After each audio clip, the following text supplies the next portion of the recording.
Dewberry jam. On the horizon there was a grove of dark green woods shading what looked like an apartment complex. Xu-Jun and Shi-Yan had just arrived in this booming southern city from the east coast and were driving around looking for a place to live. They left the freeway and drove towards the complex. The rental office was open, and from the window Xu-Jun could see dense greenness outside, as if the woods that had been described in some southern novel she had read had come right to life in front of her eyes. In an exotic drawl, the rental agent told them that they could move in right away. "How are the schools in the area?" she asked. "Excellent." The agent looked at their two young daughters, Laura and Melissa, and added, "The elementary school is right on the other side of the woods." Xu-Jun said to Shi-Yan, "Let's rent here." They moved in that weekend. Early in the morning, Xu-Jun was awakened by a symphony of birds singing. She opened the window. The luxuriant greenness billowed in with a strong, moist scent that was fresh but unfamiliar. She knew that they had really left the East Coast. Shi-Yan went to work the following Monday. Xu-Jun took Laura and Melissa to roam around the edge of the woods. They were afraid to go in. A young woman with two young boys emerged from the woods. She had light brown hair, a round face, and round dark brown eyes. Her name was Sarah, and her two sons were called Peter and Stephen. Sarah said, "It's beautiful inside. Go in and see for yourselves." Xu-Jun took the girls and ventured inside. Golden threads of sunshine filtered through tall trees. Vine-like rattan wrapped their bare branches around the trees. Ferns spread lacy curls of infinite delicacy, and toadstools showed off their colors of innocent red and yellow along their path. They had entered the enchanted woods. The next day they again met Sarah and her sons. Sarah was new to the city also. "We've moved because my husband John had been transferred. I had never left my farm up north before, but I followed his car 1,500 miles in our pickup truck," Sarah said. "John told me that if we got separated, we would meet at the end of the day at a certain motel in a town which we'd marked on our separate maps. Driving through the big cities was the worst. I always got lost. But I knew he would be there waiting for me, so I drove on. I don't like the traveling or the big cities. Everywhere there are tall buildings. That's why we rented here. At least we have woods and trees." She told Xu-Jun that she had not brought any furniture with her. She had only piled her truck high with her homemade pickled cucumbers and tomatoes and strawberry jam. She ate them whenever she felt homesick. "I'm not familiar with all the local plants and trees yet, but I've already found several mushrooms that can be eaten." Sarah took Xu-Jun and the girls to the woods and showed them. "The bushes with these red-purple berries are dewberry plants. There are many more of them on the edge of the woods," she said. "I think the woods are wild because it looks like the berries haven't been picked. If the woods belonged to someone, he could make a fortune by making dewberry jam." After the Labor Day weekend, school started. Every morning Sarah and Xu-Jun took the children to school. They walked very fast so Peter and Laura would not be late. They walked home slowly. Xu-Jun looked again at the trees which extended to the sky and ran her hands over the cool, smooth, bare branches of the rattan. She touched the curls and laces of the ferns with her fingertips and tried to catch the gold threads of sunshine which penetrated the thick foliage above and lit up the dewy cobwebs near the ground. And with the birds twittering and chirping, with the densely woodsy smell so fresh, there it was, her magic kingdom. Sarah started to pick dewberries to make jam. She took a big tin can, and Xu-Jun helped select the ripest berries, eating them as they picked. Sarah made 12 jars of dewberry jam. It was a shade of lavender that gave off a light, fragrant, syrupy smell. While Sarah was happy making dewberry jam, she said things hadn't been well for her family. John couldn't get used to his new boss. Peter didn't like school. He got upset when the school alarm sounded. Everyone else had ducked under the desk for the tornado. He was the only one who ran outside because back home the alarm had been for fire drills. Sarah said, "Only when I'm in the woods or making jam do I feel less homesick." She gave Shujun 2 jars of dewberry jam and said eating the jam from the berries Shujun had helped pick should help her feel a little more settled. "My mother said maybe we should give up the idea of settling in the big city," Sarah said. One late afternoon, Shujun went to the supermarket. She chatted with a Chinese lady at the vegetable section. The Chinese woman happened to have attended Shujun's college back in Taiwan. She was now an accountant, busy working all day. After work, she went to shop at the market and then home to cook. She asked Shujun what kind of job she held. Shujun said that she was mainly a homemaker. "Well, what do you do during the day?" Shujun thought about the enchanted woods and told her alumni that she helped her friend Sarah pick dewberries. "You live in a fairy tale," the alumna said. "All the Chinese I know, like everyone else in this booming city, are trying to make money by investing in real estate." She went to her car and brought back a copy of the recent yearbook of their college alumni who resided in the city, and said Shujun could keep it.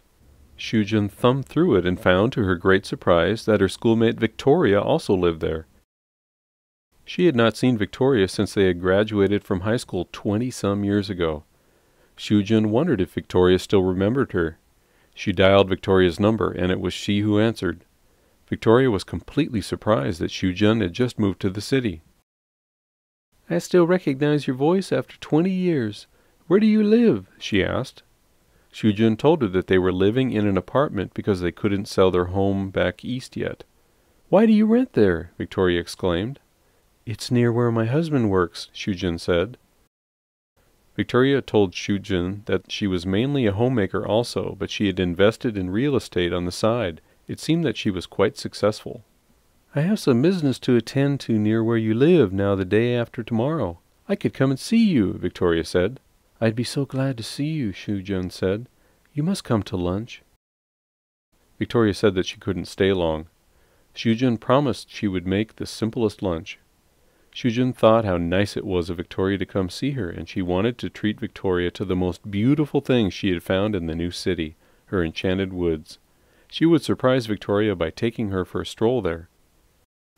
The next morning Shujun went to the supermarket again. She took time selecting flank steaks, frozen shrimp, bok choy, fresh ginger, scallions, and a can of water chestnuts and bamboo shoots. She wanted to treat her old schoolmate to a decent homemade lunch. When she came back from the market, she could hear ear-splitting noises. She was petrified to see 2 yellow bulldozers in the woods, wildly attacking the trees and leaving fallen trunks in their wake. Then Sarah came running, out of breath. My God," she screamed. They rushed their younger children to Shujun's apartment and told them to stay there. Then they ran to the manager's office to ask. The office was closed. They ran back to the edge of the woods, waving their hands desperately at the monster machines to attract attention. One of the bulldozers finally turned toward them and slowly stopped. A stout man in an orange helmet stepped down. "Stay back," he shouted over the noise of the other bulldozers in the background. "Don't come near. The wood's dangerous." He walked toward them, taking off his bright orange helmet and wiping his face with his sleeve. "What are you doing?" Sarah and Shujun yelled at him. He motioned to the other bulldozer to stop. Then he came nearer and said, "We're here to clear the woods, ma'am." "You can't do that," the 2 women protested vehemently. "Isn't it against the law to cut down the woods?" "This here is private property, ma'am, and they can do whatever they want with it. We're just under contract to do the job." He gestured with his helmet and said, "We're on a very tight schedule. I'd better get back to work." He walked back and climbed up into the monster. The other bulldozer started roaring again, and in a second he restarted his. The noise was deafening. Sarah and Shujun had to retreat to the apartment. The children were standing at the window, frightened. Shujun and Sarah looked out numbly, one by one, as the trees were attacked by the yellow monsters. Their huge trunks shook, and then fell on top of one another in an uproar of dust, overshadowing the enlarging blue sky. By noontime, the woods had almost disappeared. Suddenly, the parking lot became large and bare. Sunlight glared into the apartment, hurting their eyes. Then they heard new piercing noises. Shujun looked out again. The trunks were being cut into logs by a new monster machine and piled on a flatbed truck and carried away. Sarah started to sob. Shujin drew the curtains shut. When they went to bring their older children home, they could see the school clearly from their apartments, but they no longer recognized the path. The smaller bushes had been run over and the ferns and mushrooms pulverized. The broken ground exposed dark red soil like fresh wounds. The dewberry plants were all crushed, and the crushed berries stained the mutilated ground like purple blood. Shujin never knew there could be so many dewberries. The birds were all on the ground, hopping and chirping in bewilderment. Laura told Shujin that they could not concentrate in class because there was so much noise. Night came. Shujin could not sleep and looked out of the window. Under the pale moonlight, the school building looked like a huge apparition, across from the desolation where until this morning her enchanted woods had stood. She thought about moving away. The next day, Sarah came and they took the children to school. Sarah said, "John and I talked all last night. John's not happy working under his new boss, and Peter hates school here. We've decided to go back north. John says if he doesn't get transferred back, he'll just quit and find a teaching job back home or something. Are you going to stay?" Shujin avoided her eyes. "I'll bring you 2 more jars of dewberry jam.